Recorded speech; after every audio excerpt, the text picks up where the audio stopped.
Hi friends, this is the Mrs. Wolfie from our Half Acre Homestead. Today we're going to go in a new direction. Well, no, an old direction. Now, I've had a few people email me and tell me about this method of canning. And I did some investigation, and this looks like it's going to solve a lot of problems for people who A, don't have a vacuum sealer, or a vacuum sealer with a lid attachment, or they can't afford Mylar and oxygen absorbers. We are going to can dry goods.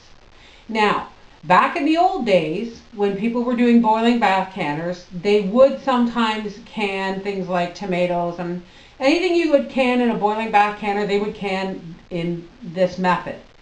However, it's not recommended. We're going to use this method for canning dry things. And this method is called oven canning. And in my oven right now is one of my great big cookie sheets, and it's on the bottom rack. Here we have my jar of dehydrated green beans, and we have some barley and some oatmeal, and we have some green peppers. Let's start with the most obvious.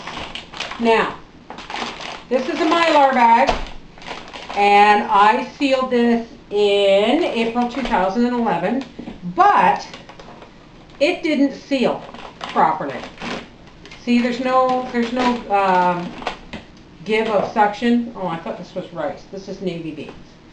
And it didn't seal to my satisfaction with the oxygen absorber. So we're going to re-can this. Someone also asked me the difference between when I said, you know, I had so many liters in the canner. This is a 1 liter bottle. This is a quart. Not much difference, a little bit of difference. All right.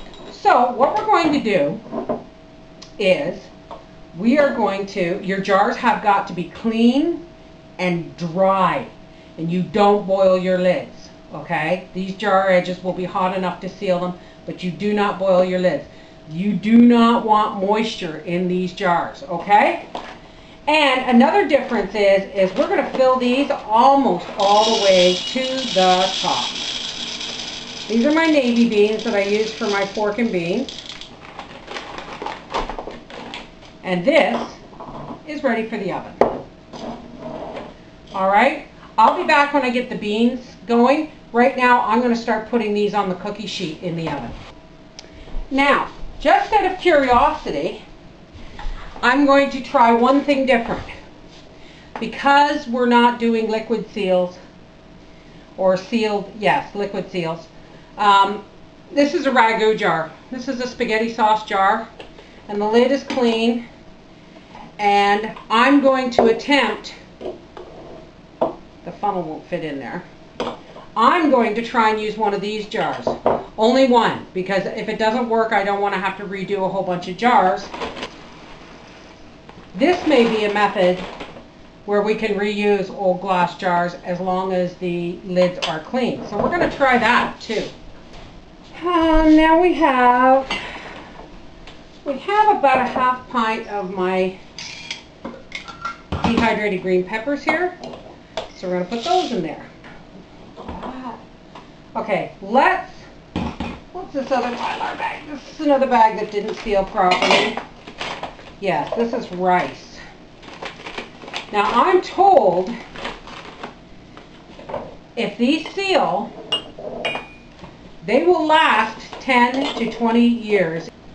See, I'm really upset about this because I paid good money to get these off the internet along with the oxygen absorbers, and this is just over a year old and it's not properly sealed. Okay, this is rice. Now, if my rice doesn't look white, folks, it's because it's not. It's brown rice. Also, you can also can these. What this allows you to do, too, is to can and seal jars more in a portional kind of setup. Like, I would open a 1 gallon bag of Mylar, but we're not going to eat that much rice in, you know, in a 2 or 3 month period. So why would I open something this big? And why would I go through the expense of buying oxygen absorbers and Mylar bags for something smaller? Now, if you do Mylar, that's great, if you can afford Mylar. Okay, I'll be back. I'm going to put these in the oven. Now this morning, we were out of milk. And I had to open one of my vacuum sealed pouches. But I'm going to be getting milk today. And I don't want to leave this sitting in my cupboard. So, I'm going to can this jar of milk.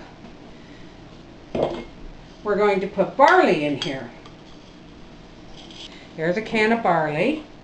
Now we're going to get on to my favorite thing that I've been looking so forward to canning. Flour.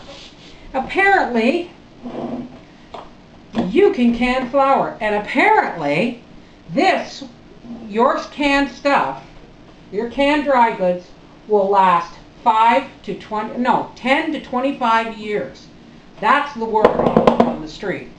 I don't know, but we're gonna, no long-term studies have been done yet. I'm sure there have been that's not true. People have been doing this for a very, very long time, since canning was invented. However, like I said, it is not recommended that you can liquids this way. Stick with your pressure canner, stick with your boiling bath canner. There's my clock saying it's noon hour.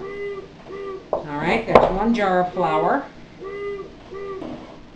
This is a half-gallon jar. Now you can do this method with just about any size of jar, but it's recommended for pints, quarts, half gallons, and gallons. If this works, I will be one happy camper. Because you know what? Vacuum seal bags are expensive.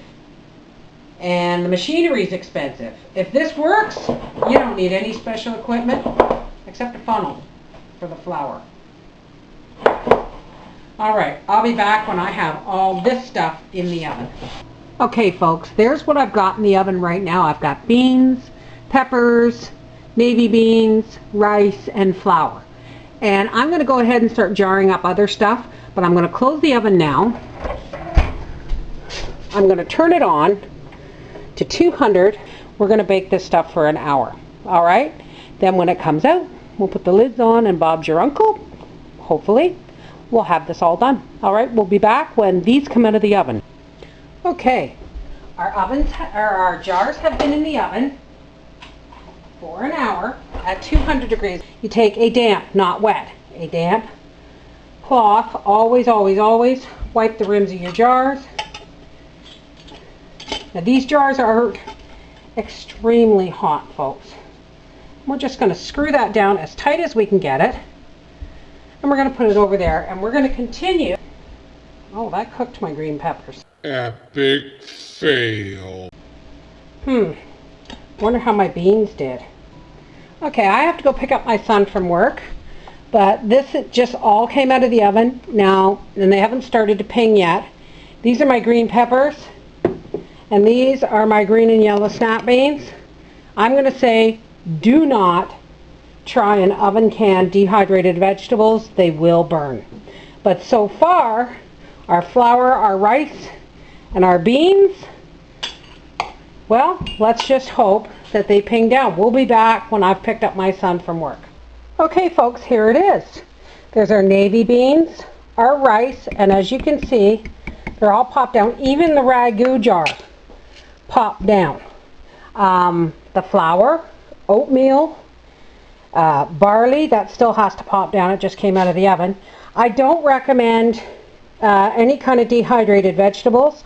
These were my dehydrated green peppers. And that, ow, don't do powdered milk. Instant powdered milk does not work either. So, don't do dehydrated vegetables. Don't do powdered milk. But as far as flour, rice, beans, and oatmeal, and barley, things like that, oh, there was a little ping. I'm going to say, if you can't afford Mylar and oxygen absorbers, you don't have a vacuum sealer, This is fast, economical, and for certain dry goods, it'll do the job.